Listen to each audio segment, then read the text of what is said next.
আসসালামু আলাইকুম। শিশুদেরকে ভিটামিন ডির জন্য সূর্যের আলোতে কতক্ষণ রাখবো? সকাল 11টা থেকে 12টা বা 1টা 1:30টা 2টা পর্যন্ত।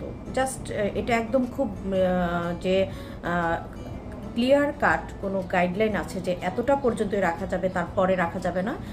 কিন্তু মানে 2টার পরে, দুপুর 2টার পরে আমরা রোদে রাখতে দিব না, রোদে রাখবো না, সেটা কিন্তু একদম ক্লিয়ার কাট বলা আছে। তো শুরুটা হচ্ছে সকাল 11টা থেকে 1টার মধ্যে রাখলেই হবে।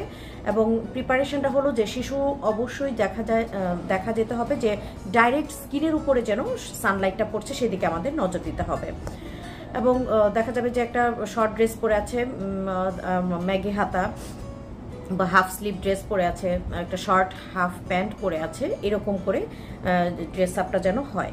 এই যদি দেখা যায় যে না একটু বড় বাচ্চা, সে খুব শেকি ফিল করে বা আনইজি ফিল করে, এরকম শর্ট ড্রেস সে পরতে চাচ্ছে না, যেহেতু এক্সপোজ হতে হবে হয় ছাদে বা বাড়ির উঠোনে, সেই ক্ষেত্রে কিন্তু যদি সে তার পছন্দ মতো যদি ড্রেস পরে, সেক্ষেত্রে কিন্তু আমরা পরিমাণটা মানে ডিউরেশনটা একটু বাড়িয়ে দিই। যারা স্লিভ ড্রেস পরে আছে তারা হাফ অ্যান আওয়ার 30 মিনিটস থেকে 40 মিনিট সূর্যের আলোতে থাকলেই হবে। আর যারা ফুল স্লিভ পরে আছে, অর্থাৎ সেই রকম ফুল স্লিভ তো না, মানে একদম ডাইরেক্ট স্কিনের উপরে শরীরে পড়ছে না, হ্যাঁ, এরকম যদি ড্রেস পরা থাকে তাহলে কিন্তু 1 আওয়ার বা 1 ঘন্টা থেকে 1.5 ঘন্টা পর্যন্ত রাখা যায়। প্রতি একদিন পর পরে কিন্তু এভাবে সূর্যের আলোতে বা শিশুকে রাখা যায়। এবং গ্রামের বাচ্চারা দেখা যায় যে সূর্যের আলোতে বেশি খেলা হচ্ছে, তো শহরের শিশুদের অনেকে রেসিডেন্ট এরিয়াটা অনেক সময় অন্ধকার থাকে, তাদের বেলায় বলছি। আর প্রিপারেশন হলো যে সূর্যের আলোতে থাকলে শিশুদের কি হয়, পানি শূন্যতা দেখা দিতে পারে, অর্থাৎ ডিহাইড্রেশন।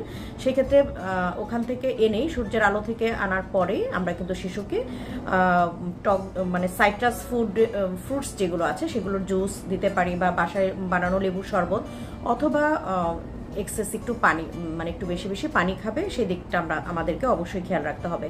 আর একদম নবজাতক শিশুদের বেলায় সকালের যে নরম রোদটা আছে, সকাল 7টা 8টার যে নরম রোদটা আছে সেখানে রাখতে হবে। অবশ্যই দেখতে হবে যে তখন শিশুর চোখ এবং তার যে প্যাম্পার্স এরিয়াটা আছে, ডায়াপার পরে যে এরিয়াটা আছে, সেইটা যেন অবশ্যই কাভার থাকে। আদারওয়াইজ ফুল বডিতে ডাইরেক্ট স্কিনে যেন সূর্যের আলোটা পড়ে সেদিকে খেয়াল রাখতে হবে।